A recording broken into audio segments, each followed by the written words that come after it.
Même dossier, même accusation, mais deux décisions différentes. Tahirou Sarr sort de prison, Farba Ngom reste derrière les barreaux. Pourquoi? Est-ce une injustice, une manœuvre judiciaire, une stratégie du parquet? On décrypte. L'affaire que nous analysons aujourd'hui est connue sous le nom de l'affaire des 125 milliards de francs CFA. Elle oppose deux figures centrales. Le député et maire des Agnam, Mohamedou Ngom, plus connu sous le nom de Farba Ngom, et l'homme d'affaires Tahirou Sarr. Les deux hommes ont été interpellés et placés sous mandat de dépôt à la suite d'une enquête menée par la cellule nationale de traitement des informations financières, la CENTIF.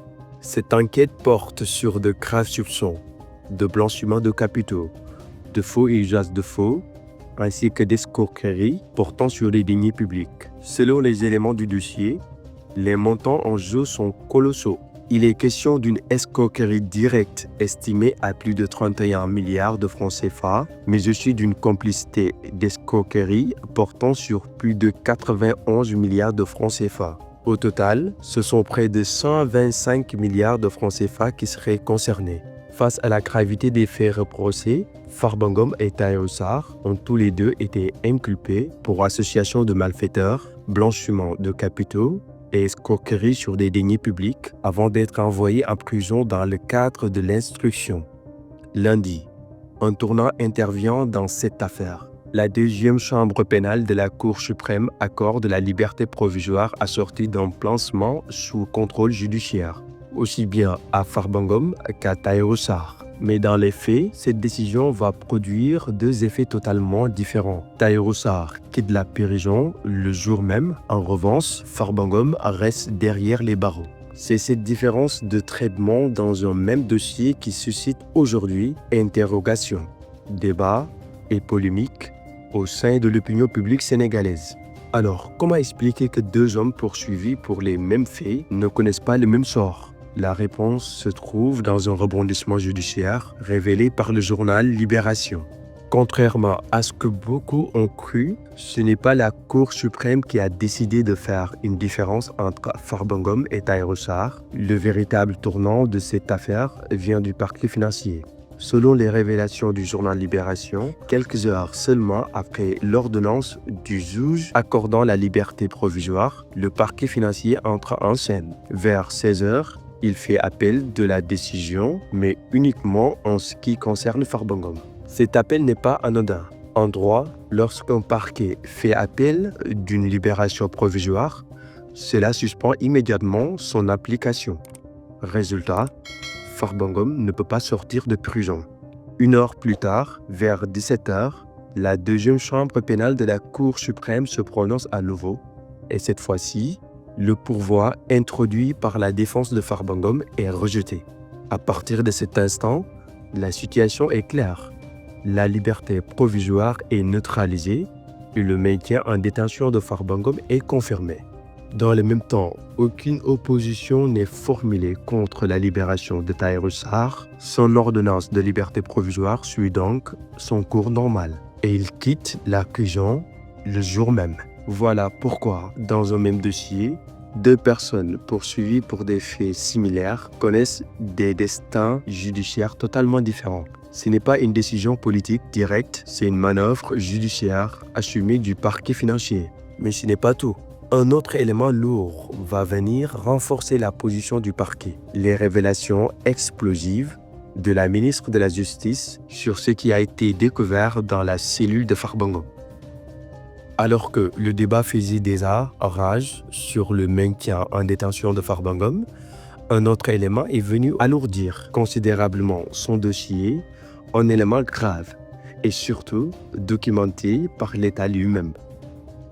Le 13 janvier 2026, lors d'un point de presse, la ministre de la Justice, Yacine Fall, révèle publiquement des faits d'une extrême gravité concernant les conditions de détention de Farba Ngom. Selon la ministre, une fouille effectuée le 28 décembre 2025 dans la pavillon spécial de la prison a permis de découvrir 2 téléphones portables en possession du détenu. Des téléphones détenus frauduleusement en violation manifeste de la loi numéro 87-15 et du règlement intérieur des établissements pénitentiaires. Mais ce qui choque le plus, ce n'est pas seulement la présence de ces téléphones, c'est l'usage qui en a été fait. D'après les informations communiquées, ces appareils ont servi à des communications régulières et structurées, aussi bien au niveau national qu'international.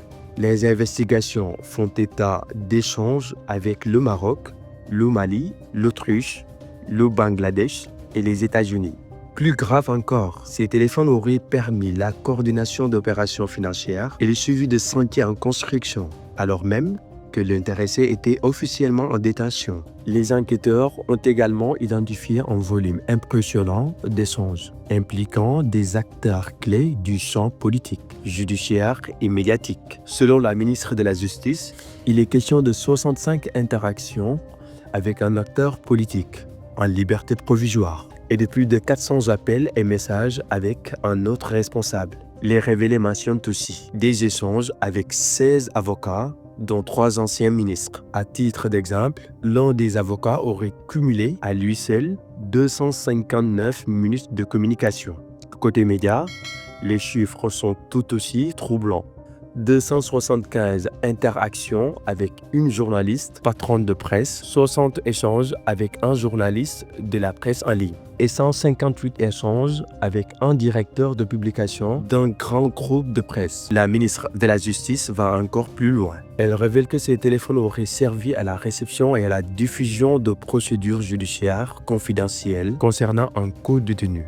Autre élément choquant, des contenus à caractère pornographique auraient été reçus et partagés à partir de ces téléphones, y compris dans des échanges impliquant l'un des avocats du détenu. Face aux rumeurs faisant état d'un état de santé incompatible avec la détention, la ministre a été catégorique. Selon elle, les éléments objectifs montrent une activité soutenue et constante, incompatible avec l'image d'un détenu gravement malade. Au vu de la gravité des faits révélés, la ministre de la Justice a annoncé l'ouverture d'enquêtes approfondies pour des qualifications pénales multiples. Concernant les avocats cités, le bâtonnier de l'ordre sera officiellement saisi. Le message de l'État est sans ambiguïté. Tolérance zéro face à la criminalité organisée et aux violations des règles carcérales. À la lumière de ces révélations, une question s'impose.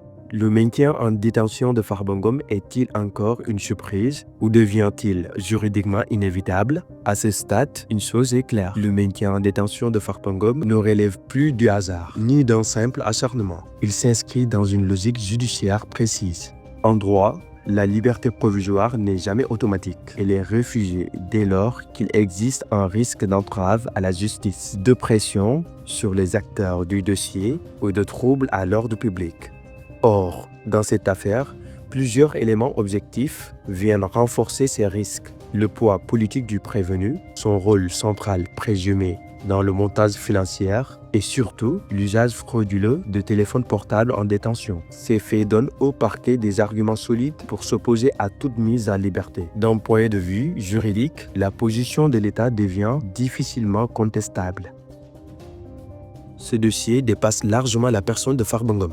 Il envoie un message clair à toute la classe politique sénégalaise. Le message est simple. Le statut, le réseau, l'influence ne constituent plus une assurance contre la justice. Le nouveau pouvoir veut montrer qu'il n'y a plus de zone de confort pour les figures de l'ancien système, surtout lorsqu'il s'agit de crimes financiers. Alors pour nous qu'on se décrypte aujourd'hui, Farba Ngom est en prison, pendant que son co-accusé est libre, non pas parce qu'ils ne sont pas poursuivis pour les mêmes faits, mais parce que les risques qu'ils représentent pour la justice ne sont pas évalués de la même manière. Cette affaire rappelle une chose essentielle. La justice ne juge pas seulement des faits, elle anticipe aussi des comportements. Et dans le Sénégal d'aujourd'hui, semble se dessiner. La loi doit s'appliquer à tous, sans exception. La vérité n'a pas peur de la lumière.